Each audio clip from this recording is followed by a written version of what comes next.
I think that Diablo 4, much like everything Blizzard does, has been tainted by their poor reputation. But having finally tried Diablo 4 on the Server Slam weekend, I was blown away by this game. And especially as a action RPG veteran from back in the day, Diablo 2 was a huge part of my teenagehood, the gold standard of ARPGs as far as I'm concerned. I was really not expecting Diablo 4 to be as good as it seems to be, both in the quality of the game itself, but also how they're responding to feedback on it and shaping the game, which I suppose has already been evident in their other recent IP, Overwatch 2. They tried to shape that to the community's concerns as well, and is the new philosophy for the entire development cycle, as they now are properly treating their games as live services. In today's video, I wanted to talk a bit about Diablo 4, but also what it means for Blizzard, seeing as we are an Overwatch channel. We'll compare to some optimism of how they're handling this game that we hopefully can glean into our IP and everything else Blizzard does. The more successful the rest of the company is, the more they can leverage those strengths and things they learn into their other IPs. Few takeaways for Diablo 4 for me. The combat and fluidity of the game is back to the Blizzard polish that I expected to be a trendsetter in that regard since I was a kid. While Diablo 3 was a mega hit, the lingering flavor from it left a lot of us wishing that it either had more depth or more grittiness, more difficulty, similar to Diablo 2. That opened a space in the market for a very advanced and difficult game like Path of Exile to come out. But me, as someone who doesn't want to invest their life into one ARPG game, I already invest my life into one shooter game. I don't have time to learn advanced calculus to just get the base bare minimum experience out of Path of Exile. So I'm excited for Diablo 4 to seemingly be taking influence from all of these games and trying to make a strong middle point between them. There's depth to the builds, but it's not overwhelming. And whereas a lot of other ARPGs I've seen in the space are kind of like just visual noise clutter of colorful explosions all over the place, Diablo 4 is decidedly more intense in terms of the weightiness of it. It's less confetti and more grit. And maybe it's just because I haven't really invested in a game like this since, well, Diablo 2 Remastered. Between how cool the animations look, how fluid and responsive the controls were, and how many things that felt interesting to try, just the game feel alone, I knew I could dedicate a lot of time enjoying this game. That's something I think we just take for granted in Blizzard games. Overwatch as well has like the best in class mechanics and game feel. That's usually not where Blizzard trips up. That's like their specialty. Sometimes they fall short in the depth and replayability or maintenance, updates, developing the game over the long haul. Other game devs have done better at that, especially if you look at Warframe, Destiny, we already mentioned Path of Exile. Blizzard was kind of off on their own island where they never really wanted to make their games true live services, but have since adapted to the industry to now treat all their IP that way, which I think is a good thing. But there's other areas where I feel Blizzard is going the extra mile. A lot of you young players might not know, but back in the day, Blizzard was a trendsetter when it came to making cinematics for their games. In the 90s and early 2000s, there was only a handful of games that really did it well, and especially as a PC-focused game first, Blizzard set the standard for their games with their cinematics, whether it be for Warcraft, Diablo, etc. This really heightened the immersion, lore, mystique around all their IP, and the reason why we have such things as BlizzCon or a massive Blizzard gear merch store. We as Blizzard fans really fall in love with the IP in a deep way. But to be honest, looking back, the rest of the industry caught up to where Blizzard was, and it's been a while since I feel like they really pushed the envelope again to have like flawless execution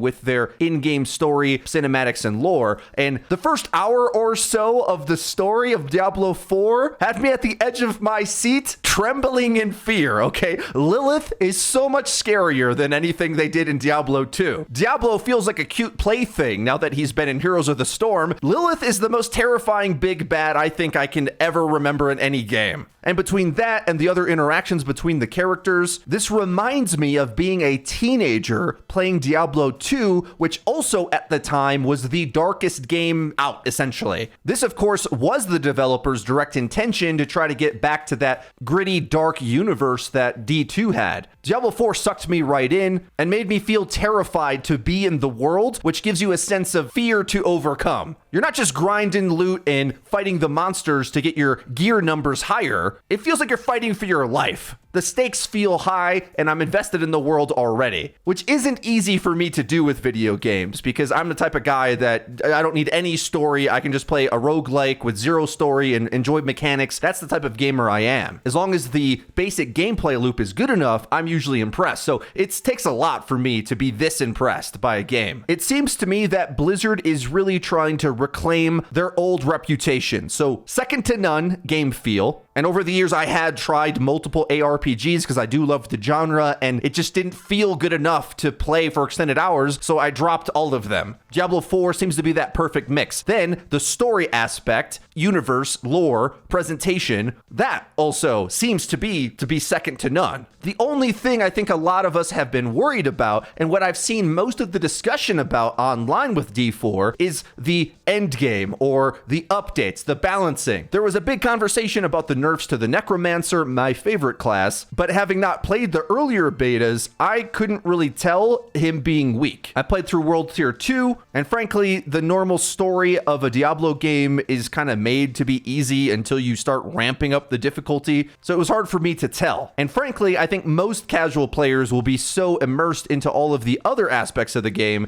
that even if those things are lacking, I still think this game will be a mega hit. Most players don't ever get to the end game, so I don't think that even needs to be a priority for Blizzard, but based on how they've been communicating about it, it does seem like it's going to be good, based on my understanding. But even without it, the vast majority of casual players that are going to try Diablo 4, I think are going to witness the new era of Blizzard 2.0 and begin to wipe the slate clean of those murky years from the past few where they weren't really developing anything new and the only thing we had to talk about was controversy.